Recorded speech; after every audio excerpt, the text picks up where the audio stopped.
আসসালামু আলাইকুম রহমতুল্লাহ। আজকে বিকেলবেলা আসলাম নাস্তা নেওয়ার জন্য। তো একটা এক্সপেরিয়েন্স আপনাদের সাথে শেয়ার করব। তো নাস্তা নেওয়ার জন্য আমি সবসময় একই নাস্তা অনেক সময় দোকান থেকে নেই। তো আজকে কয়েকদিন একটা নতুন নাস্তা পাইছি। এটা পিঠা জাতীয়। এটা নিলাম দোকান থেকে। যদিও আজকে ২ দিন নিচ্ছি আমি দোকান থেকে এটা। তবে আমার হাতে যে জুসের বোতলটা দেখতেছেন, এটার নাম হচ্ছে পিকো। তো এটা এখানে মোটামুটি ফেভারিট।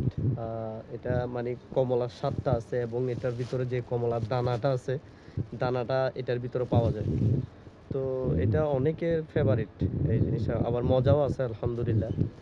তো এই জিনিসটা আমি অনেক দোকান থেকে কিনছি, অনেক আগে থেকে খাচ্ছি।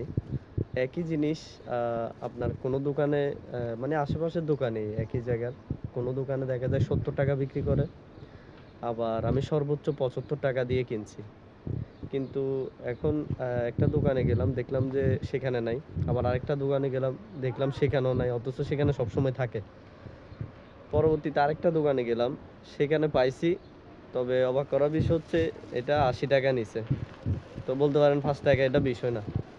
তো আমি এটাই মানে শেয়ার করতেছি আপনাদের সাথে যে আমাদের বাংলাদেশে হলে ৳৫ ৳১০ জন্য কিন্তু দোকানদারের সাথে বাড়াবাড়ি অনেক কিছু হয়ে জায়গা, মার্কেটিং হয়ে যায় যে আপনি কেন বাড়তি নিচ্ছেন? পাশের দোকানে ৳১০, পাশের দোকানে ৳১৫, আপনি কেন ৳২০ নিচ্ছেন? এরকম অনেক ধরনের কথাবার্তা কিন্তু আমাদের বাংলাদেশে হয়ে থাকে।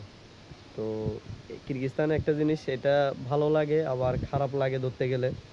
যেমন একই জিনিস আপনার এক দোকানে বিক্রি করে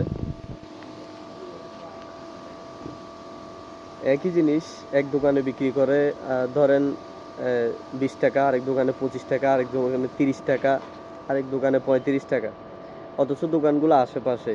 কিন্তু কোনো আওয়াজ নেই, কোনো ঝামেলা নেই, কোনো মারামারি নেই। আপনার মন চাইলে কিনেন, না মন চাইলে চলে যান। তো এই জিনিসটা একদিকে আমার ভালো লাগছে, আবার আরেকদিকে খারাপও লাগছে। যেমন পাশের কোনো দোকানে নাই বিধায় আমি তার থেকে নিতে হইছে।